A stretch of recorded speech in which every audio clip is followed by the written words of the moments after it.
Hey, what's going on, family? Glide and Bear here. Thanks for stopping by the channel. I got another good one here for you today, so stop scrolling because what you're about to see is the difference between fast and world record fast. Today, I had the opportunity to meet and talk to a man who has pushed a Harley to the low 7 seconds at over 190 miles per hour.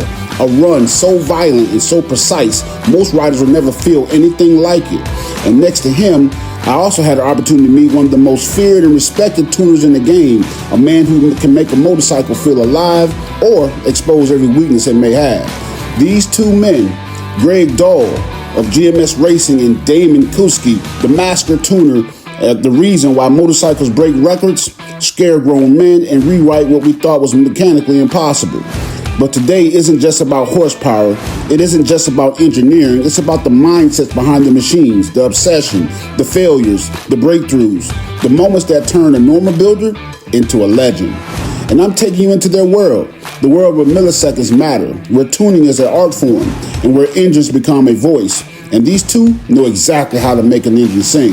So if you love motorcycles, if you respect the mastery, if you ever wonder what it takes to build something that can outrun fear itself, stay right here, because in the next few minutes, you're going to hear stories that's never been told publicly, and you're going to see the bike that shattered expectations, and you're going to meet the men who made it all happen. This is GMS Racing. All right, family, as you just saw him in Uniontown, Pennsylvania, with the man himself, Gregg Dahl. We're here in his shop, GMS Racing, looking at this beast of a machine right here. And he is so gracious enough to sit down and talk to us a little bit about this machine and his shop. And hey, Gregg, I just really appreciate you giving us the opportunity, man. Thanks for having me here. For the people who may not know you yet, and I know a lot of people already know who you are. You're a legend in the industry. But how would you describe what you do to people who don't know you? We have a full machine shop. We do a lot of performance engine building. Most of the full engines I build are competition only, drag race engines, or sometimes we do some land speed racing and that kind of thing.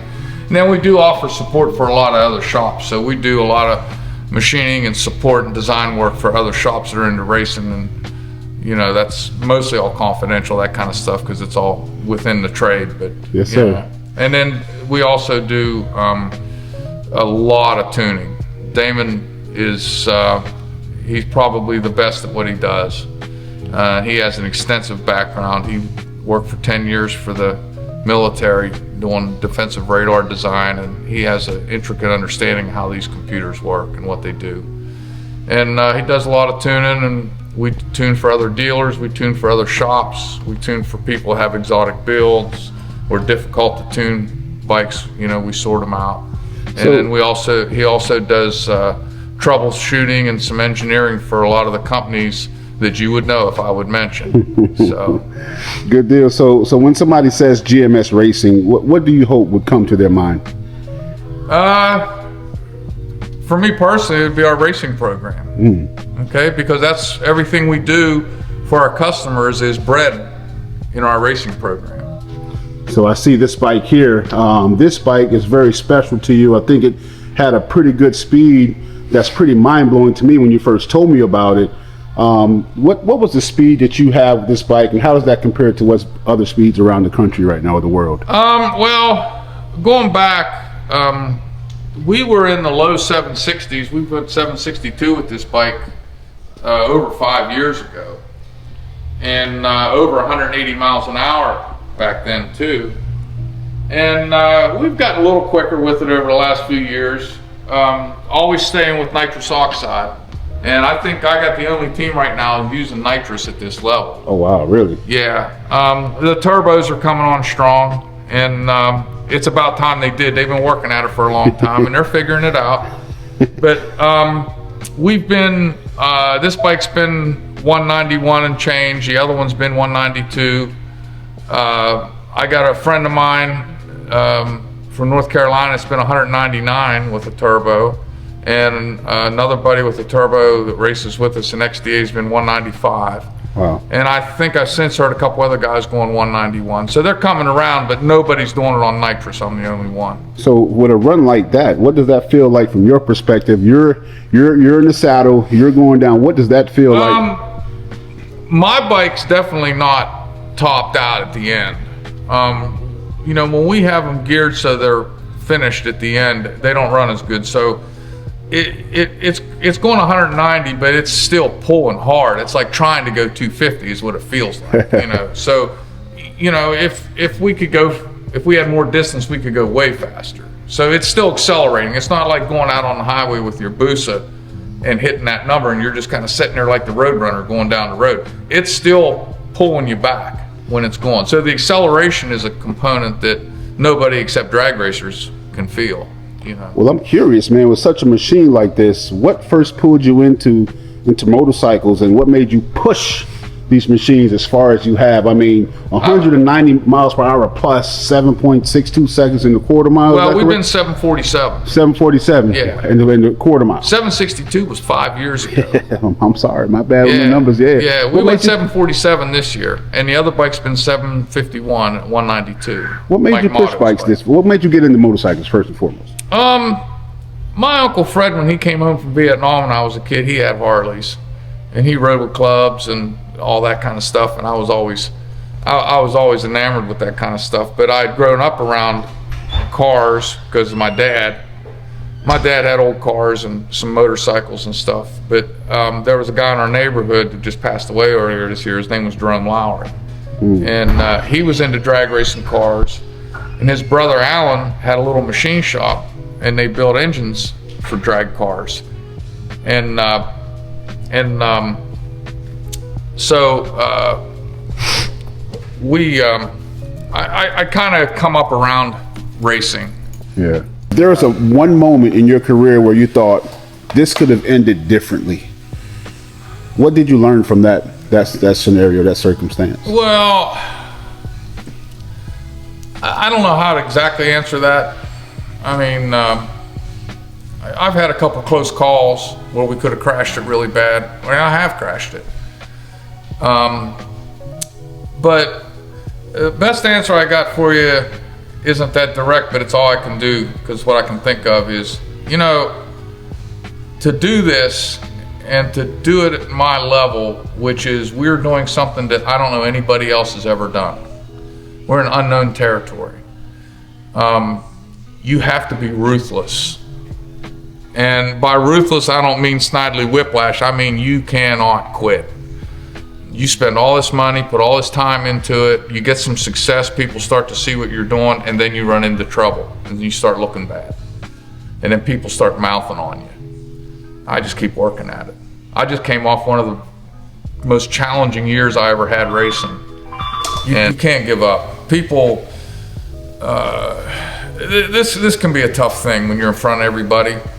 Everybody wants to pat you on the back when you're doing good. And when you're not doing good, they don't come over and say, hey man, tough break. They go behind your back and start running their chops. Mm-hmm. And it doesn't bother me. I really don't care. Yeah. But I just keep moving. Yeah. So we had a hard year this year. We broke a lot of stuff. We ended up having a hard time getting the thing to shift because of multiple problems. And we're going to figure out and be back out next year, and we'll go faster next year. Yeah. And I think most of the guys that race against us respect us, and we respect them, and we have a really good relationship. It's the best bunch of guys I ever raced with in my life. And you know, I don't have problems with the guys I race with. It's all the guys who don't do nothing, who shoot their mouth off. You know what I mean? Internet gangsters. Yeah, that's why I don't participate in none of that stuff. Because most of the guys who shoot their mouth off don't even do this. Yeah. You know?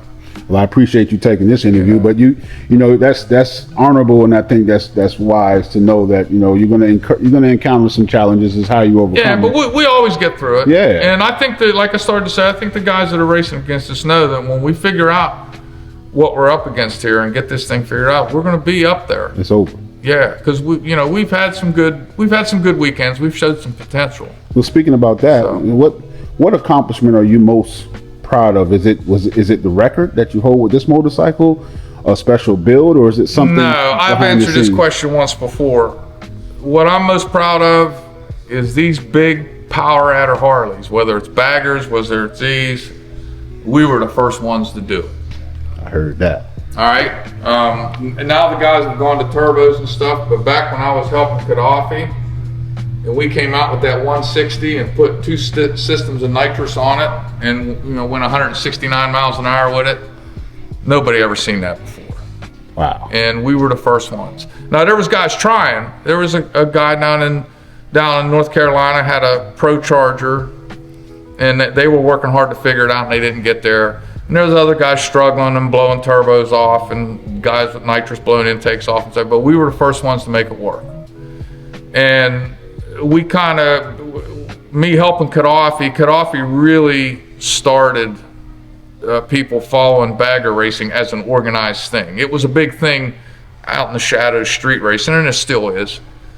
But for it to come to the drag strip with the lights turned on, we started that. And like where I'm from, when we used to race in the sanctioned Harley drags, there was no power adders. And it got to the point where, some guys weren't following the rules and the rules weren't being enforced. And I just went home one weekend and I thought, if those guys want to cheat, we're going to show them what happens when we cheat.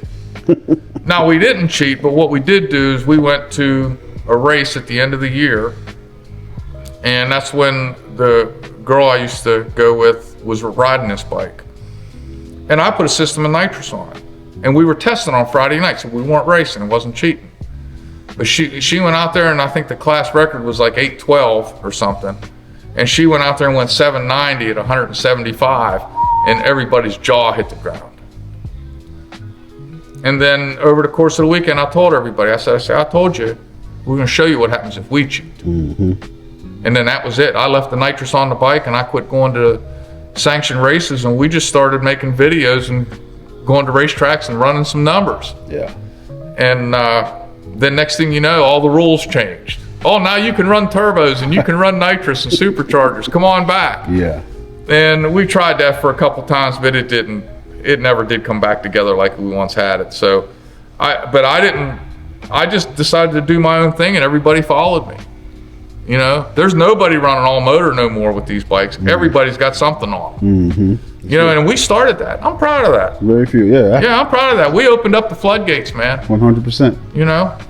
So for guys like this generation, especially younger guys finally getting into Harley-Davidson and guys are starting to get into it because of the performance baggers, what is one misconception about high performance Harley builds that you wish the internet would just stop repeating? What's the most There's negative? A lot of stuff. Guys are doing dyno tricks. Guys are doing dyno tricks to make their pools look better than they really are. I don't like seeing that. I know who they are. Everybody knows who they are. Guys are building stuff that's not good street motors. They're way too radical, and they're not made to ride like these guys really want to ride. And they're selling this stuff to these guys, and they're not good street bikes, but people are buying them. And there's guys, I'm going to make some enemies here, but 7/8 of the cams out there are exactly like the other 7/8 of the cams. There's only a few guys out there that are really clean sheet paper designing camshafts and having them made. Everybody knows there's one company that makes 90% of them, and they're a great place. I knew the guy that owned the place. I know the guys there now. They're probably the best company in the world. And it's good that they make all this stuff for everybody. But you would be surprised how many camshafts out there are 1 degree difference, 2 degrees difference. And you can put all 10 of them in, they all run exactly the same. I don't like seeing that. Yeah. If somebody else is making it already, come up with something new, Well, I tell you, the time I spent here with you today, I know that you are a guy that's not looking for the limelight. You're not really particular about being out in the forefront and being out there. You kind of turn away from it. But what the other side I saw is that you really love to give back, and you're doing some things now and helping students give back, helping students learn this craft that you have, and there's not a lot of pioneers that's passing this information on. But if there's a young builder watching you right now, a young builder, he's watching you at this very moment and dreaming about working at the level where you at, what advice would you give them? Where should they start? Tech school. If there's a technical program in your high school, go to automotive and take it, or go to machine shop and take it. Yeah. I'm on the advisory board in our county tech school for the machine shop program, and I contribute a little bit to some of the other programs as well. And I went there myself. Back when I went to that school, we got 3 full semesters in our high school years, and it was better than anything you can even buy now. We were taught by retired General Motors engineers and proving ground technicians. That's who taught us automotive. And I know some college programs right now that kids are learning automotive engineering. They don't know intake, compression, power, exhaust. You know, and that's another thing. We're also helping. I can't say the college right now, but there's a college close by that we're helping their engineering department right now. And we're going to be doing some consulting with them, and they have a little race car, and I'm helping those guys, and they're going to be coming around here and doing some machining and stuff. So that's awesome. I mean, it's a lot of knowledge in here, guys. As you can see, it would take you literally years before you can understand a quarter of what's in this building right now. I'm just blown away about all the things that you do in-house yourself and parts that you build yourself. These bikes, this one and Mike Motto's, my teammates, I'm pretty sure that these are the most in-house Harley drag bikes on the planet. Wow. That frame was built here. All the motor plates were made here. The complete fuel and intake system, the entire engines were at least our brainchild, you know, what we thought up or modified heavily until it's not even the same part anymore. The belt drive and the clutch system has been so highly modified that we have to buy them in pieces now and finish them because it's just designs that we decided we made. There's nothing wrong with what you can buy out there, but we prefer doing things our way. Even making the seat pan, I form all that up out of aluminum and then have it upholstered. The swing arm's mine, the brake caliper mounts, the axles, the exhaust system, and then Damon does the tuning, and he was the first one to ever put a fuel tech on a Harley. Wow. And he figured out how to make it work, and it's real single fire work. It works like it's supposed to. He does the entire electronics data acquisition. He gathers all the data at the races and tunes the bike and does all that. It's just me and him. There's nobody touched that bike except me and him. Wow. Everybody else out there, when we race against somebody else, usually, I can't say all the time, but usually we're racing against the whole industry because somebody everywhere in the industry has worked on those bikes. And I mean, that's great too. I mean, there's guys out there faster than us now, you know, and that's okay. But there's nobody out there doing it all in-house anymore.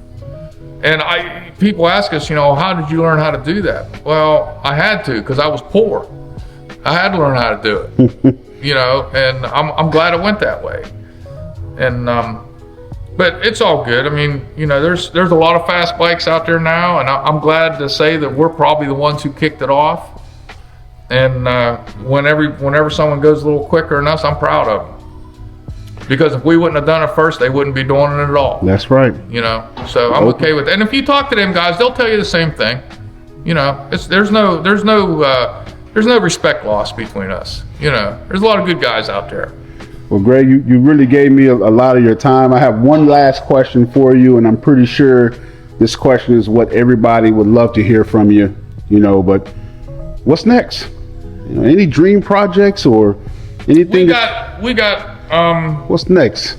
There's going to be a new generation of this bike for next year. Okay. And wow. Then we have a brand new bike coming out for next year. That's going to be it's just going to be a new bike. That's all I'm going to say. But it's going to be made for something different than what we're doing with this. You heard it first here. All right, Glide and Bear 1911, a new bike, GMS Racing. Okay.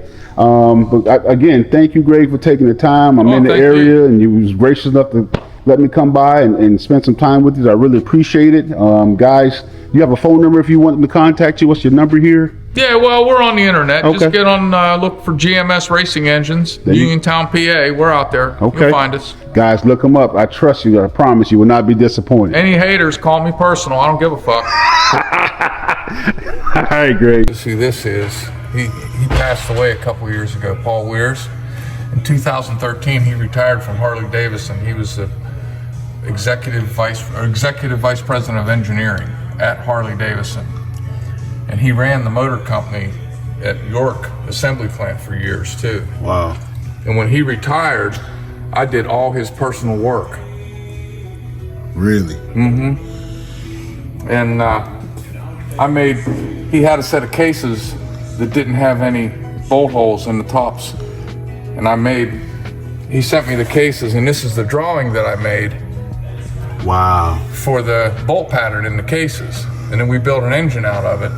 It was a 114-inch Evo, and that engine went in his 1970 MG Midget convertible. Wow. And I found that drawing in a toolbox, and I sent it to Paul, and he had it on the wall of his garage. And when Paul passed away, his best friend and his wife sent me that drawing back. That's pretty cool. He said Paul had that hanging in his garage right next to Willie G's picture. Really? Yeah. That's pretty cool. That's awesome. Paul was a swell guy. What time? I had the first engine kit that S&S let go outside that was bigger than 124 inches. We built the first mountain motor. And they sold it to me in pieces. That's a 143. We ended up with a 143. It started out 132. But we made it 143 later on with help from Paul Matika. Wow. But I had the first one. Wow. And we ended up spinning that motor 8,000 RPM. And ended up going real fast with it. Actually, with single carburetor, we went 914. I still drove the bike every day on the street. Then when it went just to a straight race bike, we ended up getting in, I think, 850 with it, with dual carbs. Wow. So yeah, that was 20 years ago. All right, family. So as you can see, I'm still here with and GMS Racing. I'm here with Damon. And Damon, listen, man, I'm going to go ahead and allow you to introduce yourself to everyone. I know a lot of people in the industry, from what I'm hearing, have heard a lot about you as well.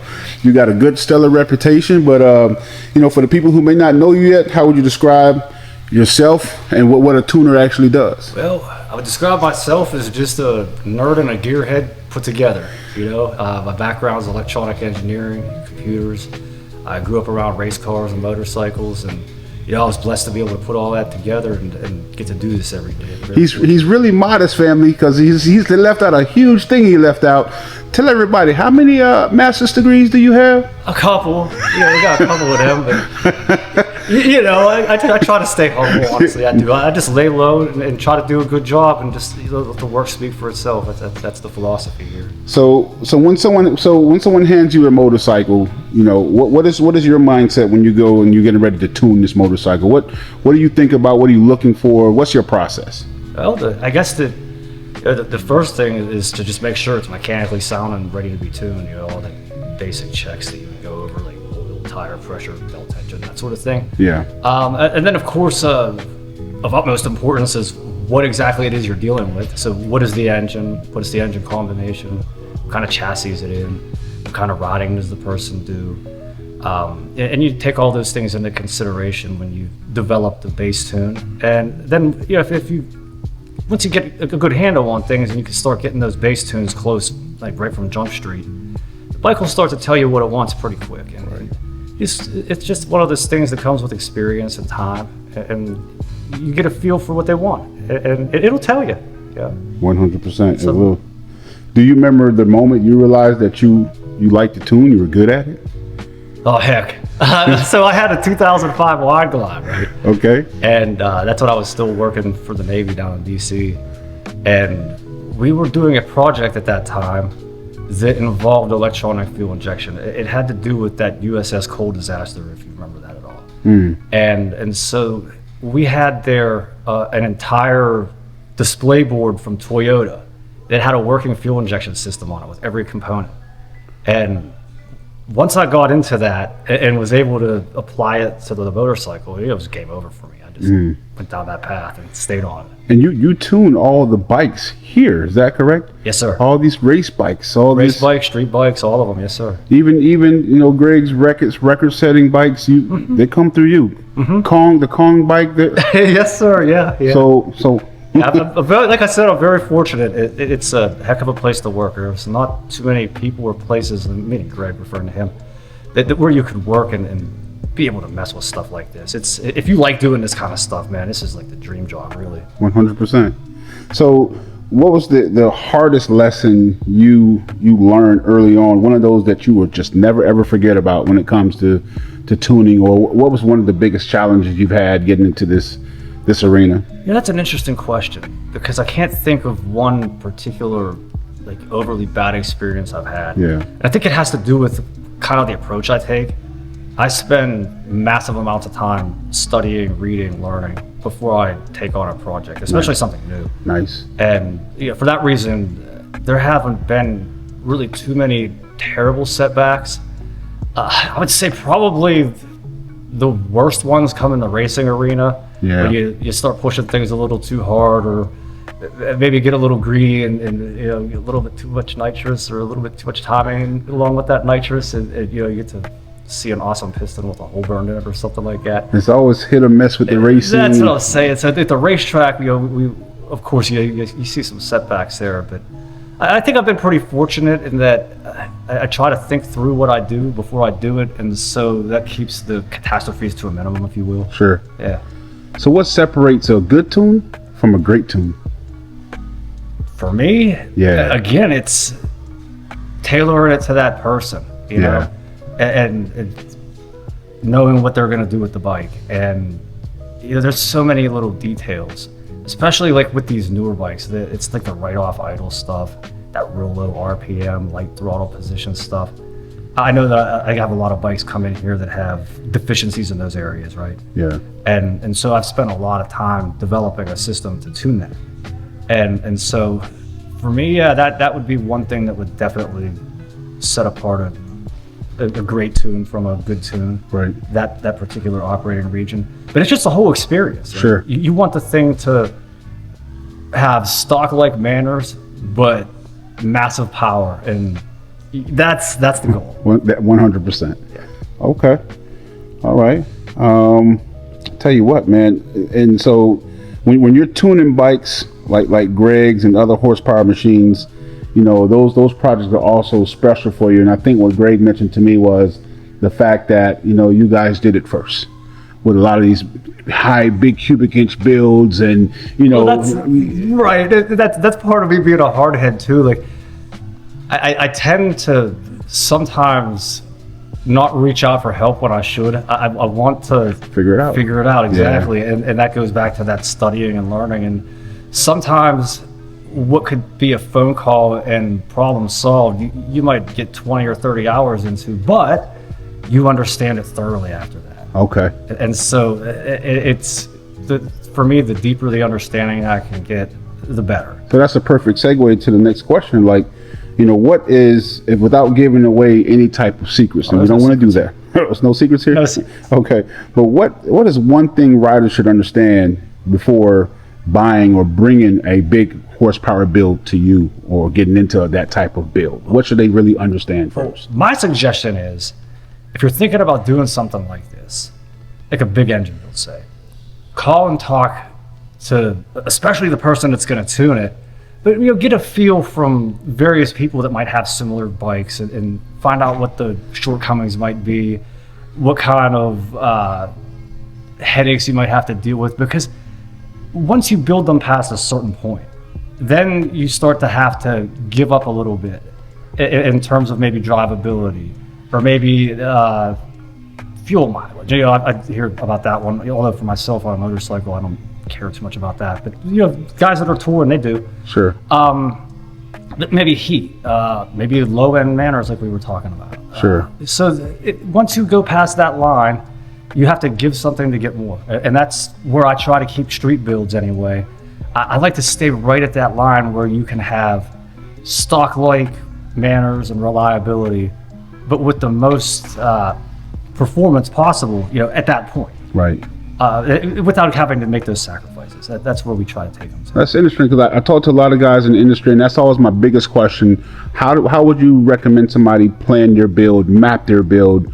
And from what you're saying is, first thing, if you have a particular build in mind with a friend or something, sure, talk to them about it. What's their experiences? Right, and most importantly, talk to the person that's going to be tuning. Then talk to the tuner. Yeah. Because you guys see all type of combinations all the time. Yeah, you do enough of these, and at some point or another, you'll see what works and what doesn't. And it's in the tuner's best interest and the customer's best interest that the thing runs as good as it can, and everybody's happy. Everybody be happy. That's what we like. All right. And your tuning style, I mean, if when people talk about Damon years from now, right? They talk about you and your what you bring to GMS, and congratulations on becoming a partner. How long did that happen ago? Oh, it's been a couple of years when we moved into this building. Yeah, it's a huge building, by the way. Thank you. Yeah, you know what I mean. So you're obviously one of the best. And what would you want people to think about you or your footprint that you're leaving in the industry? Just exactly what you said. I want people to be happy with the bikes that I've worked on, and that's it. That's paramount to me. More so than anything. I just want people to genuinely enjoy their motorcycle after I've worked on it. That's it. That's it. After that, everything else is gravy. So last question. You got a young kid out there watching you, a young girl even. Maybe somebody's looking for a career change, always love motorcycles, but don't know how to get in. They're not a wrencher like myself. Yeah. But the computer stuff interests me. Sure. What would you tell somebody that may be interested in looking into tuning? From my understanding, you have to want to do it, right? This is not something that you can just jump in and fly by the seat of your pants. Well, what advice would you give? It's one of those things that the more you delve into it, it becomes more and more complicated and deeper. There's so many layers to it. Yeah. So what I would say, if you're a person that was interested in getting into this, start simple. Learn basic about four-stroke engines, how they operate, air-fuel ratios, all those sorts of things we talk about in tuning. Get a decent handle on that, and then don't try and tune, a 500 horsepower drag bike the first time. Right. Get yourself something, just a nice basic bike with pipes and an air cleaner, and learn how to play around with it a little bit. Right. Right. And then don't be afraid to call people too. Do you find that most people are helpful in the industry with this? Most are, yeah. Most are. Okay. Yep. I certainly don't mind. If someone was getting into this, a younger person, Sure.